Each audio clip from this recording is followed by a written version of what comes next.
Hey, hey, Hey, what's good with you? how you doing? I'm fantastic. How are you? I'm good, thanks. Happy Friday. Happy Friday. um, so this is Laura, aka the Sound Sommelier, here with Wise Intelligent. What's your earliest memory of hip hop? My earliest memory of hip hop, um, Sugar Hill Gang, listening to Sugar Hill Gang on vinyl. Nice. Uh, my brother, my brothers purchased the record and played it incessantly. You how, know, how much older was your brother?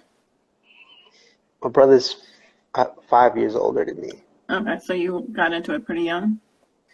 Yeah, absolutely. I was about 8 at the time, maybe. Yeah, about 8 years old. Nice.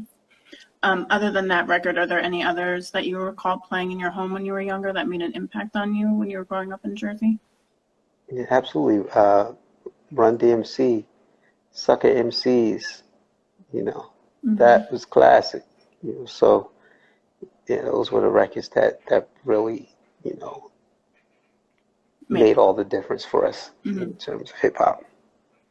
Um, what was going on in your life when you started rhyming? Was there a certain thing that happened that just inspired you to write Well, rhyme? my introduction to the culture as far as participating Hmm. was was through graffiti art, Okay. and you know, pop, block, and break dancing and all that, b-boy, Hmm. you know, but as an MC, you know, hip hop was my writing was my outlet. It was an outlet for me. It was uh, it was a platform or a vehicle that I used to express myself. Right. You know, I wasn't a real talkative person, so I was never really a talkative person. I was kind of an introvert. You know, Hmm. What was your tag when you were writing graffiti? Ponzi. Oh, that makes sense. Yeah, it was Ponzi. Ponzie. Like your album. Nice. Yeah, absolutely. Who were some early influences on your style? Uh, well, In any of those most of aspects? my influence, well, as far as hip hop goes and artists that were known at the time, they I had a lot of influences. Everybody from Cool Keith, Ultramagnetic, De La Soul, you know, just a lot of MCs and a lot of reggae artists as well. Hmm. Eka Mouse, Yellow Man and Fathead, Michigan and Smiley, you Hmm. know, so I had a lot of influences. KRS-One, of course, Rakim, King Son, it's a lot of dudes, a lot of rappers Were there any local influenced me. cats that kind of were mentors to you? Now, the local artists were my biggest inspiration. I was inspired to write by the local artists. They were the ones that inspired me. They were my first inspirations around MC and writing and the craft. Omar Superstar, Diamond D, Uzi, you know, all Hmm. of those guys. They were the bar. They set the bar for me for MCing, you know, the Hmm. local MCs. So, Nice. Had you been part of any other collectives before Poor Righteous Teachers came together in 1989? yeah, I was a part of a group called MBF, Magnetic Building Factors. Yeah, again, we were, 5%ers, and we were dope. I mean, we were battle dudes. We would battle. We would just walk around the city and just battle. Wherever we could get in a battle with somebody, we would just battle MCs. So, um, and then we kind of just, went our separate ways. I started rocking. We both were rocking with Culture originally. Culture was DJing at the time. Culture was a DJ and producer. But me and Culture have known each other since I knew Culture before we even formed Magnetic Building Factors. I was in that was my crew, my little group of Hmm. rappers. Then Culture was rocking with the God Squad. The God Squad was one of the premier groups in the community, Nice. you know. So Coach was rocking with them, Rajan, you know, U Nice, you know, a whole, you know, so that was their crew. So we somehow separated, you know, me and Culture. Culture started doing beats for us and DJing. And then it just ended up with me and Culture, you know. And we formed Poor It worked Righteous out. Teachers. Yeah, Um, right. Your debut album, Holy Intellect, dropped in 1990, after which time you became known as originators of a lot of creative rhyme flow in hip hop. Which track would you say showcases your skill set best? What's that album? Wow. That's tough. That's tough. I mean, I've displayed so many different rhyme flows on so many different tracks. Right. So I would say tracks like Salah on the Black Business album, Pure Poverty, the title track of Pure Poverty album, Speaking Upon a Black Man on the Holy Intellect album, Self-Style Wisdom, you know, on the Pure Poverty album, you know, records like that. Holy Intellect. So yeah, those records were the ones that probably stand out the most in terms of style and flow and the best representation of, you know, I'm one of them MCs where, you know, there's there's not one style that you can associate with me. So, and I think that works out, that worked out, you know, it has its pros and cons, you know. It to some degree was Well, it it aided put in me your at a staying power for sure. So.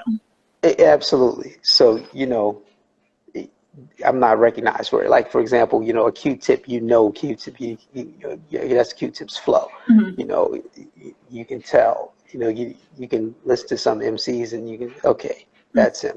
Rakim, that's Rakim. You know, that's Rakim. You know, but with me, it was, this guy is all over the place. You know, lyrically, this guy's all over the place. I mean, on one song, you would think he's from the Caribbean, he's from Jamaica somewhere. You know, next track, you think he's from where he's from. You know, so you know, that's just what it was with me all the time. I was always different on all the tracks. I didn't like it. You know, I get bored easy. I'm an Aries, so Me I too. get bored easy. You're an Aries? That's what's up. See, March you know, 28th. so. March 28th, that's what's up. I'm April 10th. Oh, nice. So, you know, I get bored quickly. You know, so when you know, I don't want to stay in the same space all the time. So I listen to songs and beats, and I like to use different beats. That's really what it is. That influenced me because the beat, the track, the flow of the track, that's what really dictates where I go. You know, where I would go as a writer. You know, and where it went. So That's kind of I like get how you bored with don't flows. hold on to your records. I read Absolutely, something that about too. that. Yeah, absolutely. I don't own anything. I don't own any Poor Righteous Teacher memorabilia. I don't have any. On one of my recent birthdays, like a few years ago, probably about 10 years ago. That wouldn't be too recent, but about a decade ago, I uh, I was gifted my own CDs because I didn't have them. You know, so those are the only ones that I have. You know, the ones that were gifted to me as a birthday gift. You know, But you so I still don't have have anything. those? I have those. Okay. I have those now, but I don't have anything else. You know, I don't have any posters, pictures, promotional pictures, any tour flyers. I don't have anything from Poor Righteous Teacher's journey. You know, I don't have anything. I just don't keep it. I never kept it. You know, and that's how it is. You know, like with writing, is I'm done with that. You know, I'm on to the next thing. You know, Yeah, you don't stay in one place. I get it. yeah. So a chapter of Brian Coleman's Check the Technique book is dedicated to the album and includes a quote from you saying, "We showed youth that intelligence was fresh. You could read books and study and still be hood at the same time. One week we'd be at Celebrity Hall in DC and guns cracking everywhere, and the next week we were at MIT in Boston doing a talk." At what point did you notice the younger generation was paying attention to what you guys were doing?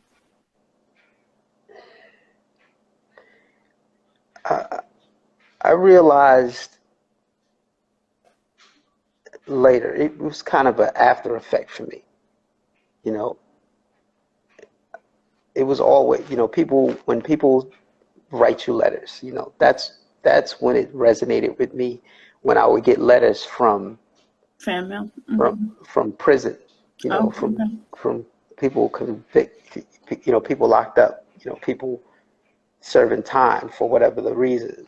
I would get letters, from brothers telling me how, the music has helped them get through the time, how it has helped change their perspective, or at least, give them another way of viewing the reality, in which they were embedded. So that's when it really started to resonate for me. Like on one of the albums I did in the Back to School series, it was the talented Timothy Taylor. There's a record called Ganja Smuggling, and on that record is the result of a letter that was written to me. It was actually then about a brother who was incarcerated for, a brother whose girlfriend was murdered. He was selling weed. He was selling weed. He was a weed seller. Those minor offenses, yeah. Right. So he was selling weed, doing his thing, in an attempted robbery at his home, and and it went where it went. It went where it went. He ended up incarcerated, and for retaliating. So I wrote the record, based on the letter that he wrote me. Wow. Intense. So you mentioned Pure Poverty, which was released the following year with more notable reggae influences. Was Shaquilla based on a real woman that you knew? Yeah, yes, definitely. Shaquilla was based on a real woman. Shaquilla is based on every woman I've ever encountered in my life, starting with my mother. Okay. So Shaquilla was a tribute to Black women in general, because, most of what I learned coming up, about, life, how to deal with things, how to respond to life, I've learned so much from women. Women have taught me much in my life, all the way up to the present. I appreciate that. So an MC friend of mine would hear 144K in church back in the 90s, which was revelatory for him, and he considers you a revolutionary brain MC. How is your approach to writing for the Black Business Record different than the first two? Black business, the approach, like I said earlier, the production is a big influence on where you go as a writer. Well, for myself in particular. So Black business was primarily Culture Freedom and Father Shaheed on the production. So that pretty much influenced where it would go in terms of styles, sonically, and that really inspires the writing, or where I am in my own psychosocial evolution, psycho-spiritual evolution, and at that time I was always studying, but at this time my perspective was starting to shape. I was transitioning at this point, and a transition that kind of matured at the New World Order, Speaking of, PRT's fourth and final album, The New World Order, came out in 1996 and featured several guest appearances. You've said you learned emceeing is the realest shit to happen to human beings after working with KRS-One on Conscious Style. Do you think your mutual respect for one another enhanced that track? I mean, fan of KRS-One. I'm a fan of KRS. KRS-One. We learned so much from KRS-One. Um, his contributions to the culture are in stone. KRS-One is on hip hop's Mount Rushmore for me. Mm-hmm. So doing the record with, we reached out to KRS-One to do that track. And not only did KRS rhyme on it, he did the beat also. He produced the track. So yeah, I mean, that was just something that I felt I had to do. I had to do a track with KRS-One. I mean, it's KRS-One. Who wouldn't want to do a track with KRS-One? I mean, we grew up listening to 9mm, The Bridges Over. We were boogie down production junkies. So yeah, I mean, yeah, the respect for KRS-One, it goes a long way. Yeah. Nice. Killing You for Fun, your debut solo album, dropped earlier in 96. More than 10 years later, you released The Talented Timothy Taylor, which you mentioned earlier, which was very well received. What inspired you to write such a personal record? I hadn't ever gotten that personal before on a record. I had never, told that story, that side of my story.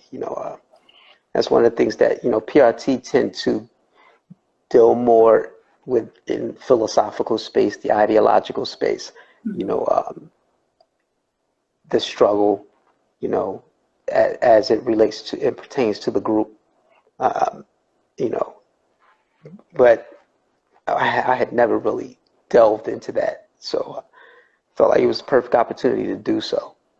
So I did, and it was a solo space. So, I thought I'd tell people something about me, that they didn't know. And were you happy with how it turned out? Yes, absolutely. I love that record. Passing the Time, Another Chance at Life, Genocide, the record is clear. I mean, it's the clarity on that record. Right. Some of my best writing. Nice. So you just mentioned Genocide, which tracks the distribution of drugs in inner cities and describes how ghetto youth gain access to drugs and firearms. Was this one of the issues that led to your involvement with youth advocacy? Yeah, of course it was. It's one of the things that's in the environment. So youth advocacy, it's just necessary. It's something that, I mean, we're obligated to advocate for ourselves, and for the youth in general. I mean, I was always an advocate for the oppressed, So that went without saying. I felt obligated, and I still do to this day, Yes. So speaking of, you and filmmaker Stacey Muhammad co-founded the Intelligent Seeds Youth Organization in 2009, which taught middle and high school students the craft of filmmaking, music video and television production. What was it like helping at-risk youth tell their stories through film? I mean, it was a dope experience. You learn a lot. You learn a lot yourself. It's like in teaching, you learn, and in learning, you teach something. And in teaching, the teacher learns something, and in learning, the student teaches something. Mm-hmm. So, I learned a lot about how once young people are in a position to tell the story, to tell the narrative, it comes from a pure place, such a pure place that that it's so laden with truth. It's just truth, and you start to realize how adults are not really ready to function in the space that the youth are. The youth are the truth. You know, the youth are the truth. So adults are functioning in this false space. They're functioning in this delusion, Yeah. this flight from reality. Whereas the youth, they're ready. They want the truth. They can deal with the truth. You know, it's the adults that are wearing all the masks. You know, and you realize that when you're in a space like, you know, we were teaching them investigative journalism as well as documentary film production, and you know, ironically, you know, we in Trent, New Jersey, we were addressing the lead in the water before Flint even became a subject in the news. Right. You know, before Flint, Michigan hit the news, we did a documentary on the high levels of lead in the water in Trenton public schools. But it's not just the public schools; it was the entire city. You know, and still is. I don't now. It hasn't been abated. You know, so that was a great experience. You know, that was a great experience. It's something that I'm looking to relaunch that particular program. You know, especially with Good time. Yeah, it's definitely a good time. You know, and it's easier to access audiences now with the way social media is set up and arranged. You know, but yeah, that was great. Stacey Muhammad, Stacey Muhammad gifted me the CDs. Oh, there you go. Yeah. Nice. So who is the unconquerable Jesus Jones that inspired your third solo album, which came out in 2011? If Timothy Taylor was your last one, who is Jesus Jones? Jesus Jones, the unconquerable Jesus Jones. You know, Jesus Jones was like for me a kid from the hood with superpowers. A kid from the hood with the power to heal the dumb, the deaf, the blind, to do what Jesus do. You know, everything. You know, it's like if Jesus was to exist today, if the character, the person, or however, whether it was a historical character or historical person, the actual person by the name of Jesus who walked the earth, and everything that is said about this particular person, everything that he said, he walked on water. You know, a kid from the hood who could walk on water. You know, that's Jesus Jones. Jesus Jones is a water walker. Jesus Jones can turn water to wine. Jesus Jones is that guy. You know, he's that guy that can heal the people. You know. That's always been your kind of underlying intent, I guess. The following year, Complex included you in their 50 most slept on rappers of all time list. Did you agree with this label at the time, and has your opinion changed over the years? I mean, I don't.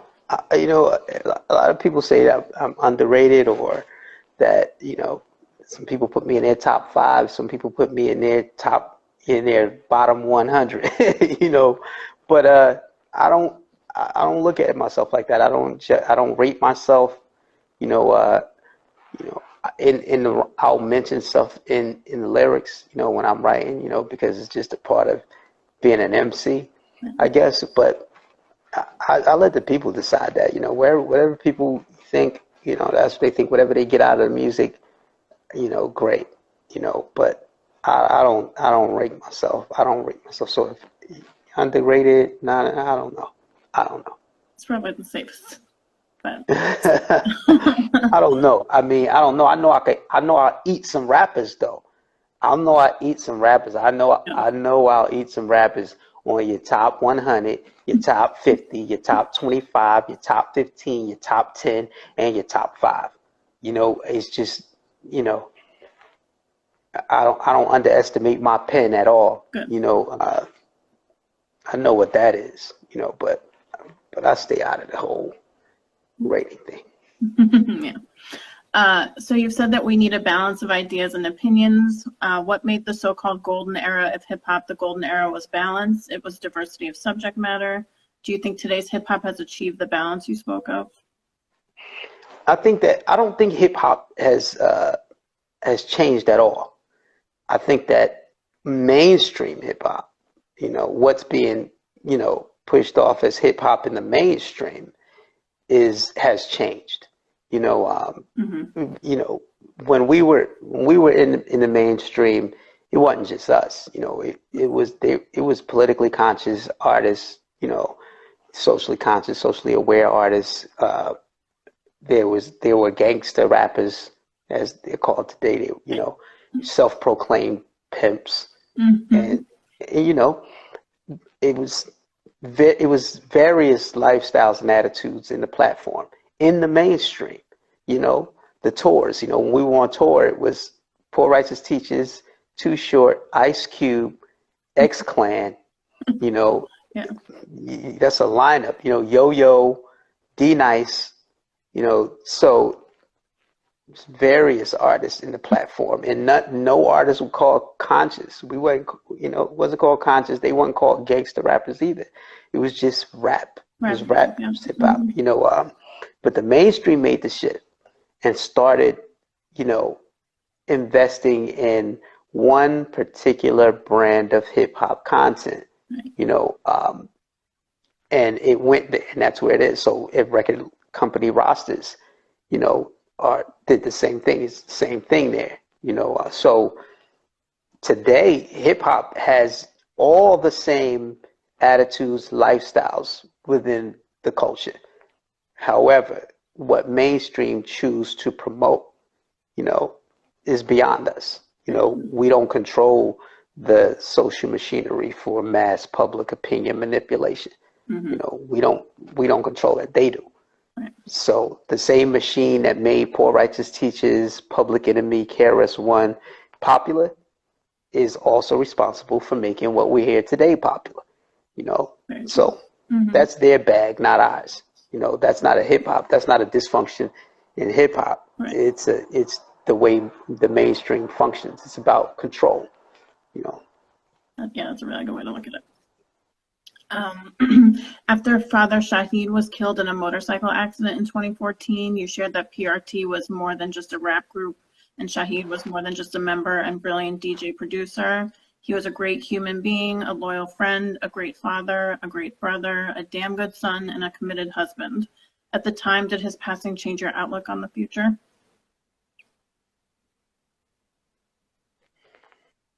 Hmm.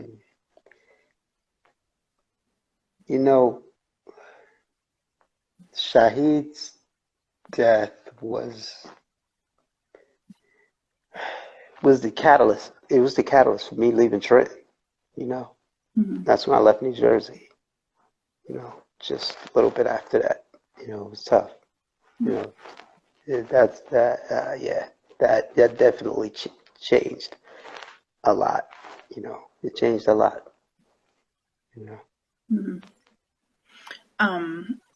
Game of Death, your collaborative effort with producer Gensu Dean, was released on the Mellow Music label in 2017. How did that project come together?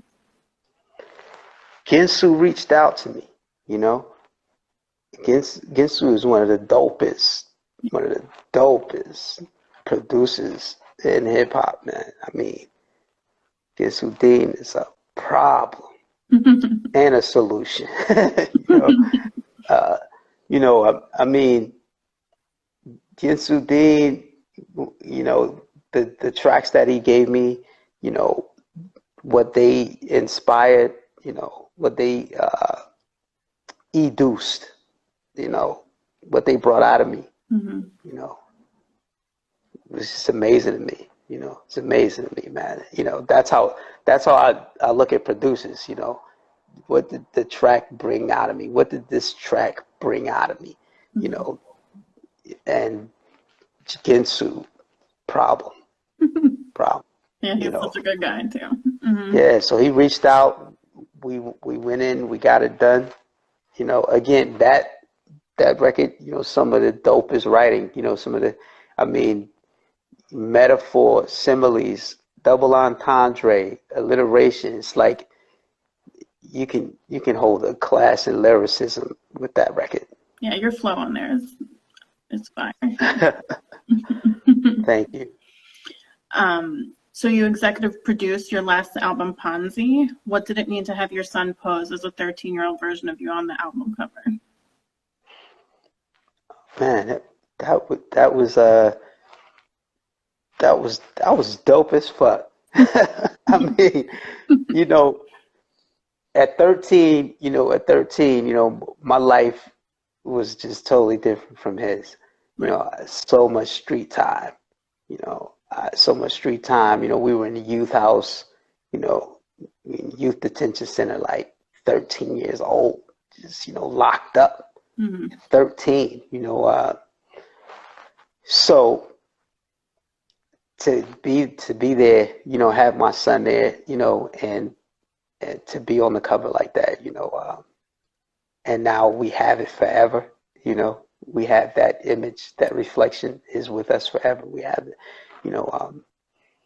It's just amazing for me, man. It's a dope feeling Mm-hmm. to, because I feel like, I kept my promise to myself.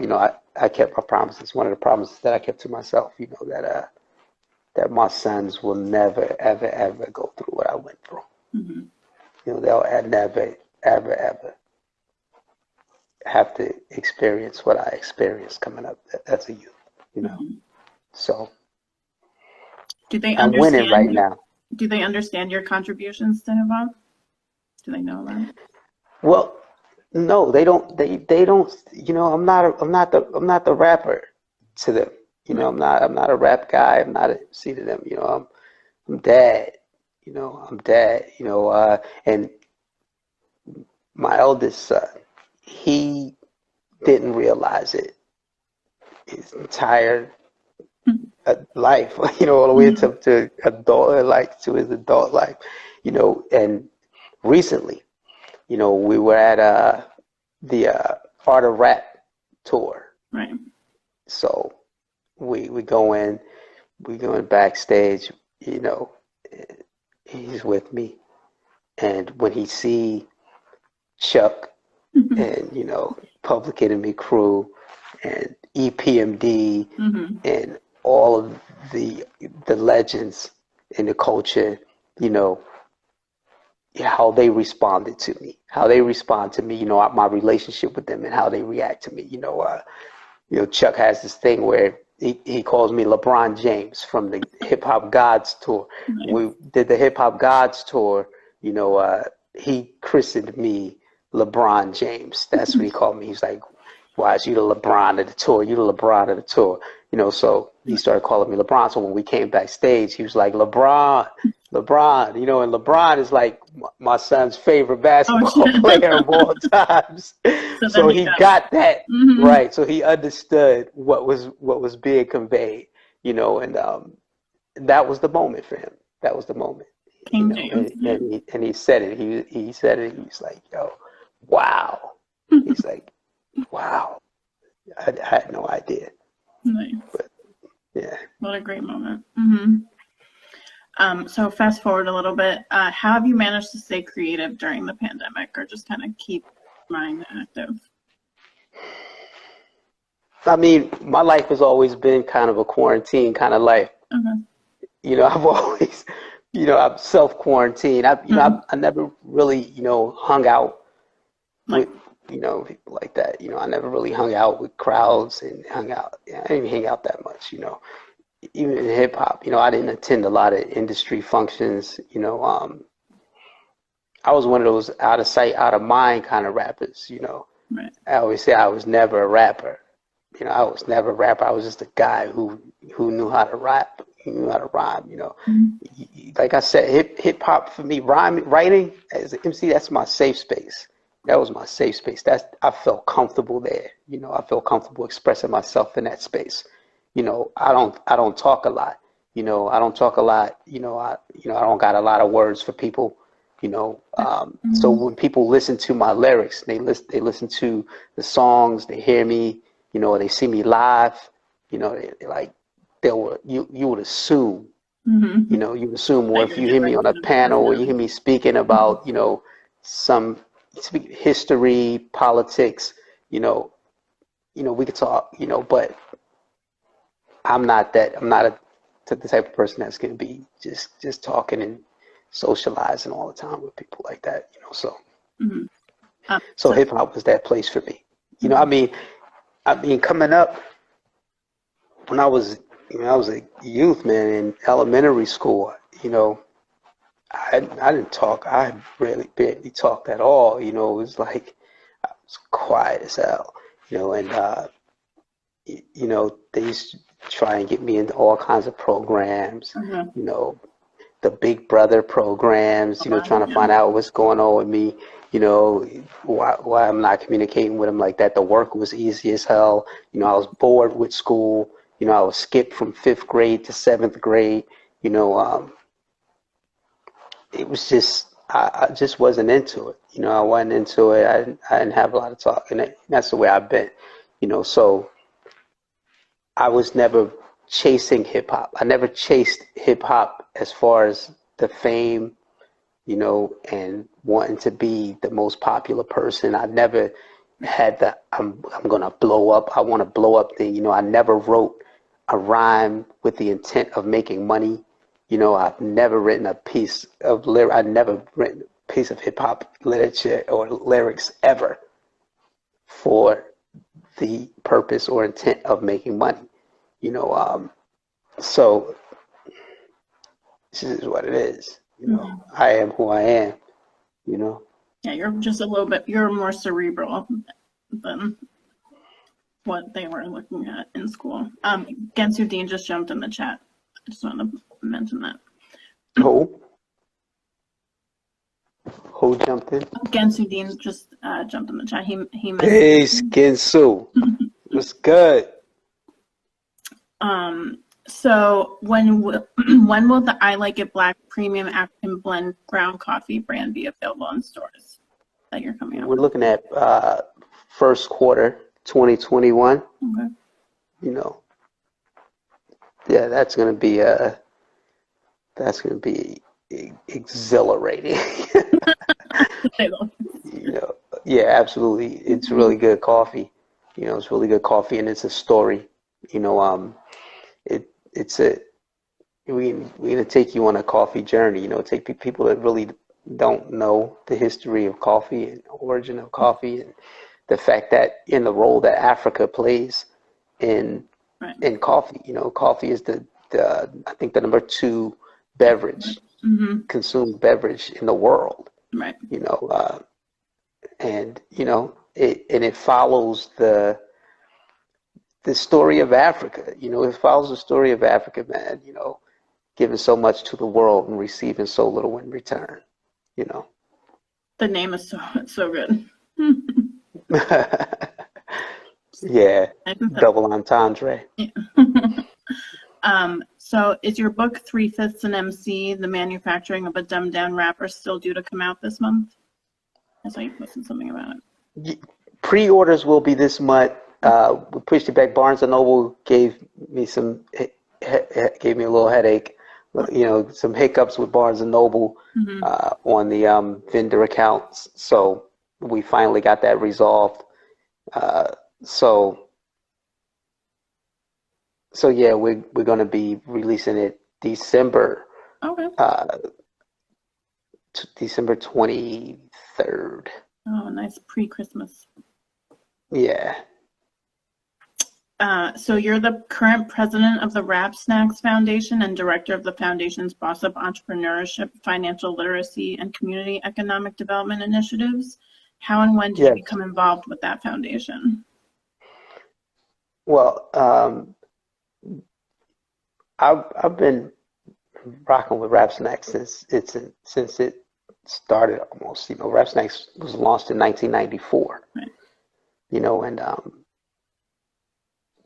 I've been rocking with James Lindsay, the founder of Rap Snacks, since 96, 97. Mm-hmm. So I've been working with Rap Snacks back then. You know, we were working out of Manioc in Philadelphia. You know, that's where the office was then.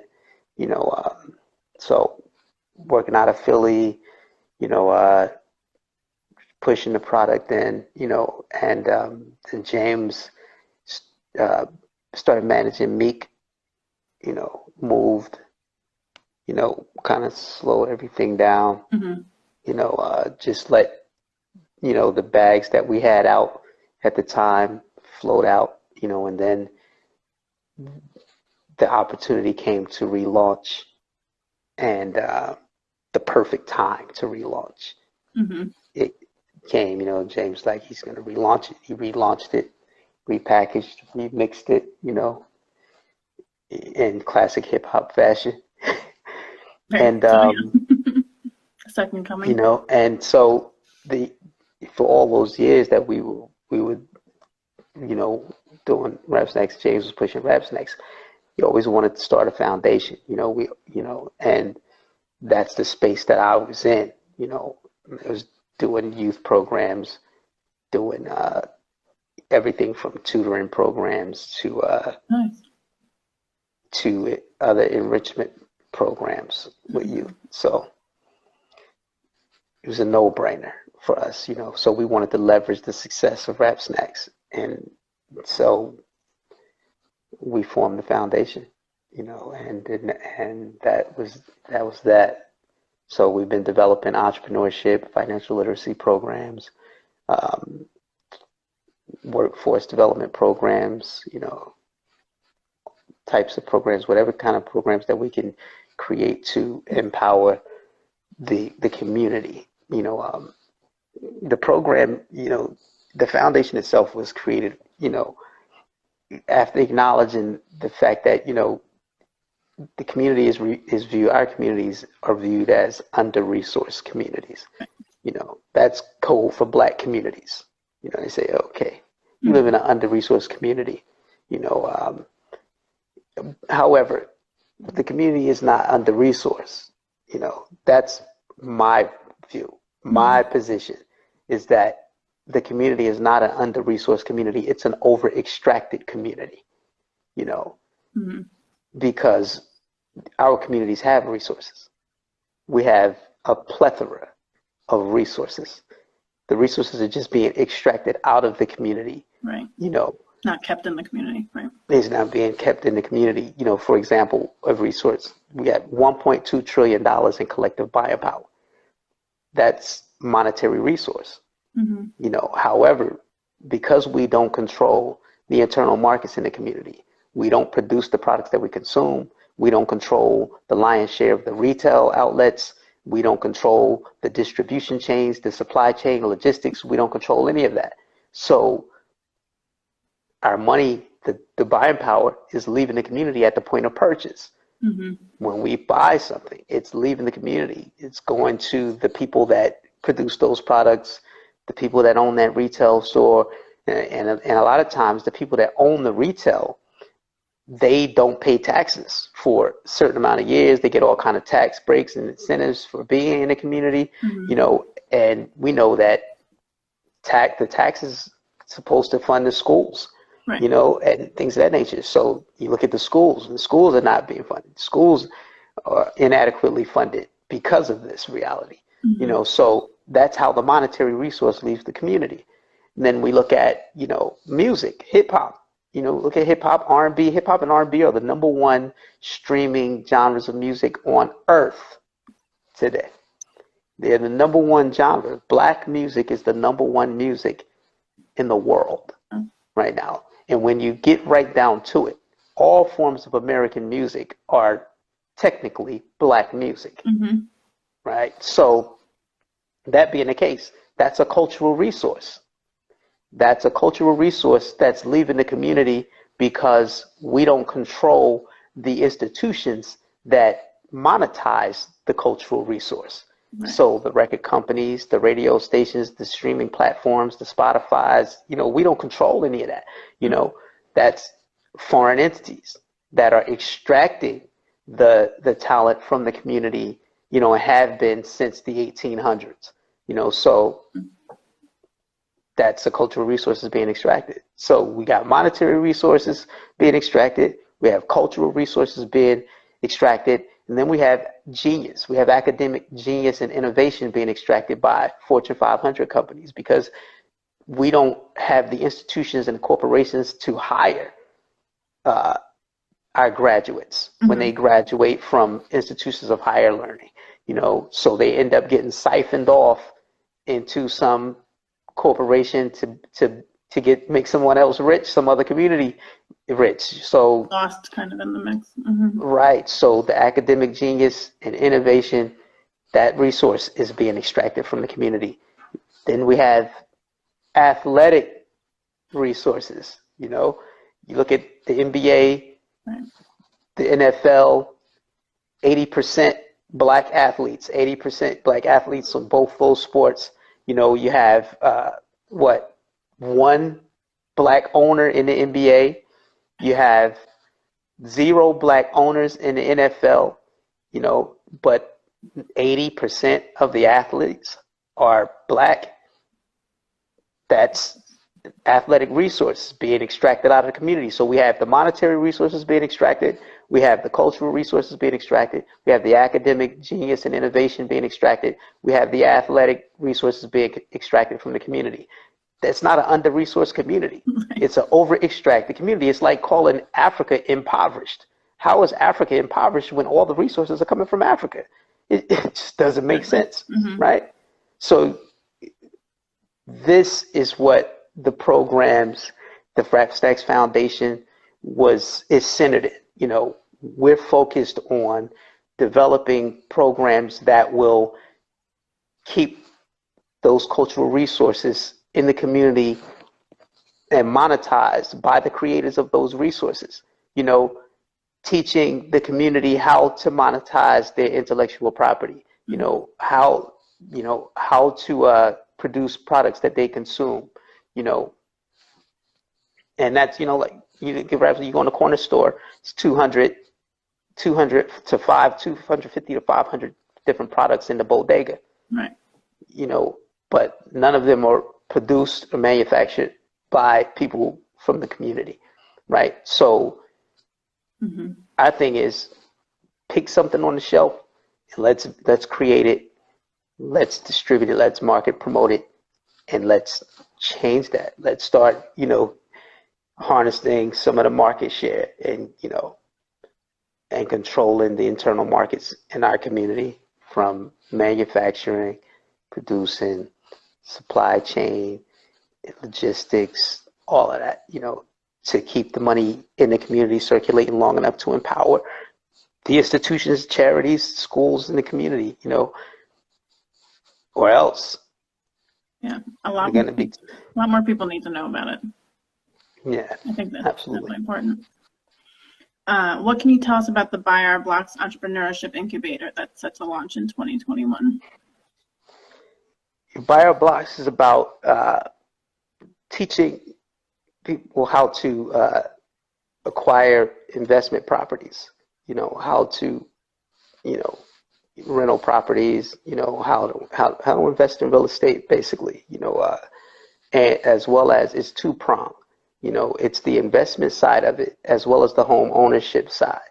So we're training people, to get prepared for home ownership. And our aim is to start the community focusing on home ownership earlier in life, right. So they can maximize the value of the home over time, build equity. Right. So purchasing the home before 35 is preferred, whereas in our community, the way that, tradition has been, or the way that the society, this systemically things have played out, we've been in a position where we end up buying homes later, 50, right. 55, 60 years old, which is horrible, so the program addresses these problems. Our aim is to solve these problems, of late home ownership. So, and and with students getting out of school, graduating college with $100,000 of debt, So our thing is, you get out of college, we can show you how to raise the money to buy a duplex. We can show you how to go about that. Get the duplex, live upstairs, rent the bottom floor, pay off the student loan, or whatever. You know what I mean? If we can't make the government forgive The student loans, that's the aim. We've been trying. I know Forgive I'm all from that. London. Right. So, wise, two of your solo efforts, El Negro Guerrero and the Blue Klux Klan, focused on the mistreatment of Black people in America and the alarming rate of police violence against people of color. Do you feel anything has changed in the years since they were released based off what's been occurring this year? No, absolutely not.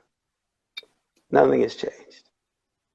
Nothing has changed, and and that's what make art like that necessary. Right. You know, the thing is, you know, promoting it, getting it in people's faces, and so that people can hear it and see it and discuss it, and because nothing has changed. It's like the Blue Klux Klan. I wrote that in 2017. I released it 2017, something like that. Mm-hmm. And it was based on a report that came out in 2006.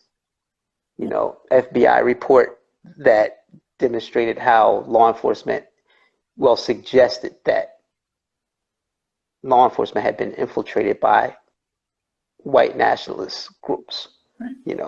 white nationalist hate groups, and it was funny to me because, being Black and in America, I know that You're like, the why do you police need have someone to always prove it? the Mm-hmm. police have always been, a white nationalist hate group. They've always been the police. You go back to Schwerner and the Freedom Riders who were disappeared Right. in the 60s in Mississippi by the police. It was the police who pulled them over and disappeared those kids. So in the police were the Ku Klux Klan. They were the Ku Klux Klan, and they were the police. So that's always been the case. So that I did that record to say that it's always been the case. This has been the case. The police and neo-Nazi hate groups are synonymous. Right. Well, I so appreciate you taking the time to speak with me tonight. Do you have anything else that you want to add or promote? And I like your hat. Yeah, thank you. The book, 3/5 of the MC, The Manufacturing of a Dumbed Down Rapper, be out next month. Pre-orders will be available in a week, Where can if people not pre-order? sooner. You'll be able to I'll put the links up. You'll be able to pre-order at my website, wiseintelligent.com.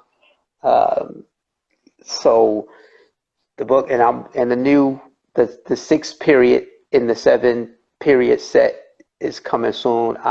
We're finished. DJ Pocket, is mixing it. It's called Wise Intelligent is Poem Chomsky. Poem Chomsky. Nice. Like play No, on Noam Chomsky, but this is the MC and the lyricism, so it's Poem Chomsky. like it. So that's coming. We'll get it out the first quarter of next year, Nice.